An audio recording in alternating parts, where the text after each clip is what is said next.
Paul, it is so great to see you, and welcome, my friend. Great to see you, Grant. Yeah, it's always great to be back. And every time I see you, great memories come back to my mind because when I was in the military, you are exactly like my first sergeant.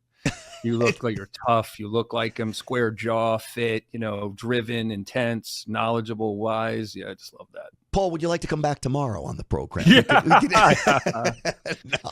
Chief Ray. I wasn't a military guy, but obviously I have such great respect for the military and what they do. And it's so that's a really high compliment. Thank you for that.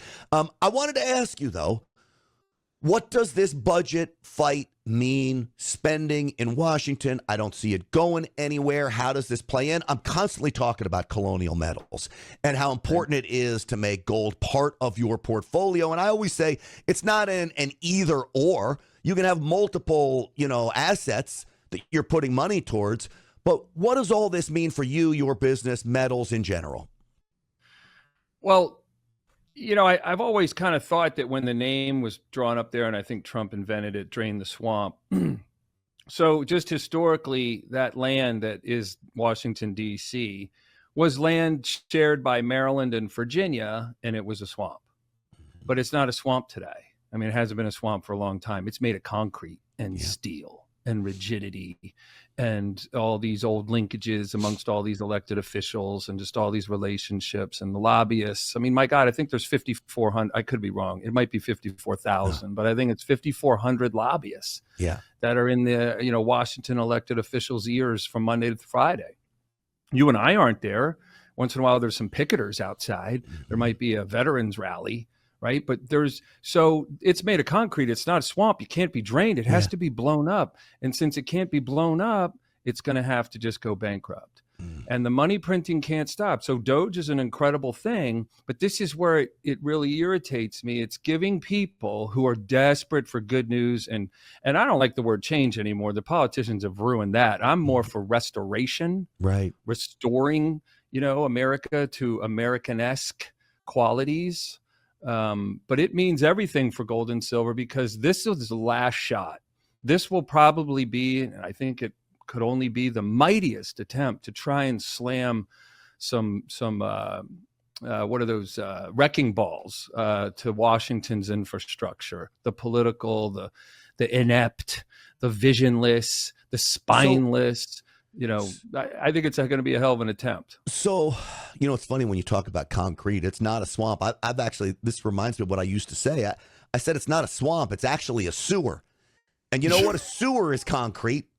It goes. Yeah, a concrete drainage ditch that crap runs through all day long. And that's a good analogy. That's what Washington is. So here we go. So Elon Musk, Vivek Ramaswamy come on scene. And I applaud the effort. But when I look at where they can cut from, there are many things that are off limits. Social Security, Medicare, Medicaid, a lot of the welfare programs. These are the things that are really eating our budget alive. Can't touch those. You talked about cutting $190 billion, which is a huge number when you think about it. But we're trillions now in debt. Yeah, seven and trillion. So I don't even know if that makes a bump in all of this. And is it immediate? I grew up outside D.C. and this is the way they think. So let's say they were last year, they planned to increase spending by 10% this year. And then they have some meetings before they actually put a budget forward and they only increase spending by 8%. So they'll come to the podium and go, we cut spending by 20%. That's literally how they look at it. That's just literally how they see the world. They come to the podium and do a bunch of this garbage. Oh, we cut spending 20%. Cutting spending 20% would mean if I had a $7 trillion budget last time, then I have a $5.6 trillion budget this time. That's cutting spending. And you know what, Grant, let's just touch on it. All of those programs have to stop. They have to. Yeah. Social Security, Medicare, Medicaid, it has to stop. And people go, well, what are you going to do with all the people? Well, so there's a better solution if private practice can get involved.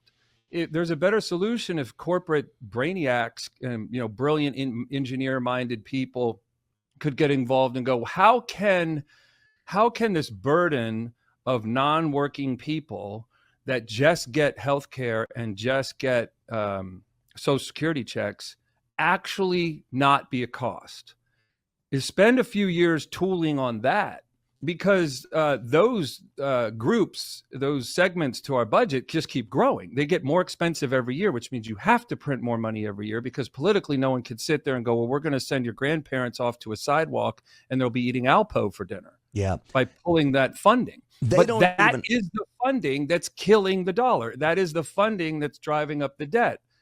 And they don't even have the political will to talk about solutions that still wouldn't send your grandmother to the sidewalk. The Democrats would make it seem like it would, but even talk about privatizing part of these things and where people could still grandfathering people in certain places. They don't even have the political will to even start the discussion. No. Right. And this is 50 years in now, like 50 years of weak-kneed politicians that all they care about is getting reelected. So I've been saying lately, can you serve two, can you have two wives, right? Can you perfectly serve two masters at the same time? No. Yeah. So who do the politicians really serve? Who's in their ear all day, Monday through Friday? The lobbyists. Yeah. Yeah. Not you and me. We're our day jobs, hoping that they have honor and ethics, and they're going to, honor the Constitution, which means they're honoring us. So you add what's going on in Washington, a debt bomb that is literally exploding as we speak. I said it's about to explode. It's already exploded. We're under the crunch now. Then you have China, Russia, Iran. What is it? BRICS. This whole group of just really most of them are bad actors that want to wage war on the dollar. That's not going away because President Trump is coming into office. Now, they may be a little less vocal about it. They may try to be a little more sly about it. But I don't think that's going away, Paul.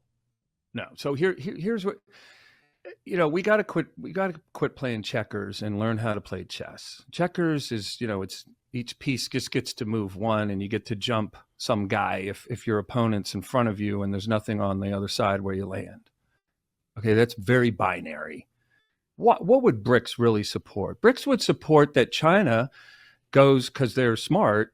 I'm not saying they have a lot of practice at running warfare, because they don't. They're ass kicked by Japan twice in the last 100 and some odd years. I don't know if they've ever won a war with another country. They've spent a lot of time warring with each other. And when they just shoot down all of our satellites, what's our economy? Oh, wait, what could they really do? Why wouldn't they? That's how you get us. Now there's no sports. Now there's no news. Now there's no interconnectivity. Now there's military struggling like hell to communicate. They're going to start sending carrier pigeons back and forth from battleships in the seashore. So what would BRICS be? BRICS would be the currency then that would just be there to be used as all of the American allies suffer and struggle. And the countries that were prepared for when they want to create that struggle already have a plan in place. It's a completely frightening scenario, and one we're probably not even really that far away from, and that's the sad reality of the situation. So in layman's terms, before I let you go, explain to the folks how gold protects you from, that's the worst case scenario, but tell me how gold protects you from situations like that. Your money isn't there where the harm is done. You've moved it. So what gold and silver really is, the most plain spoken way to just make it, easy for people to consume in their minds, is all you're doing is relocating money from dollars to ounces out of the man-made financial system to the Mother Nature's money supply. And I'm not saying you're going to go shopping with gold and silver, and that's the easiest way to kill the argument to get it, because that's really hard to conceive of. That the grid is all down and everything's over and mass starvation happened and there's only a few million of us left here in the country.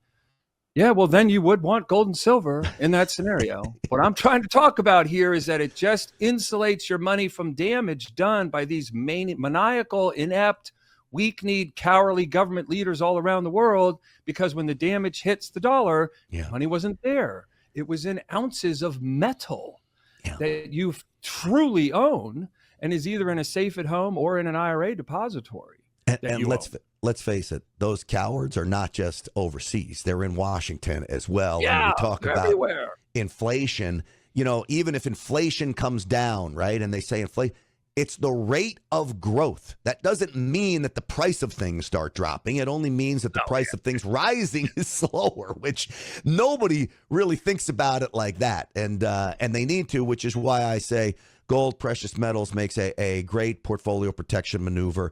Paul Stone with Colonial Metals Group. I'm going to tell people how they can find you. I'm so grateful for you coming on, talking about this stuff. I'm grateful for your support of this program and others like it. You know, you guys put your money, put your gold where your mouth is. Your support of people like me is really says a lot. And I talk about a parallel economy. There's a lot of gold companies out there people can choose from. But I'm grateful for your support and what you're doing for my viewers and listeners and helping them protect their assets. Yeah, you know, I talk tough, and sometimes, you know, my folks in my corner, they always, chide me for not being funny and not smiling very much when I'm on these shows. But I'm not covering how my team, right. Won the Super Bowl or something. You know, I'm not covering how my son had got married or something like that.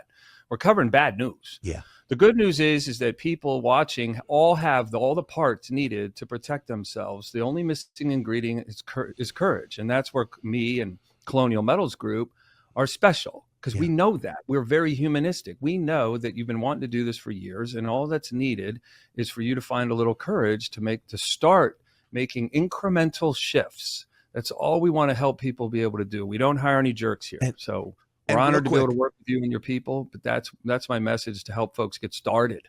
And you're giving away some silver too on people's investment, depending on what the levels are. I urge people to talk to you about that, correct? Yeah, absolutely. A little Americans like a little incentive. We're just trying to be helpful. I truly look at what we do at Colonial as we're like paramedics that are trying to show up before you're in the accident. Yeah.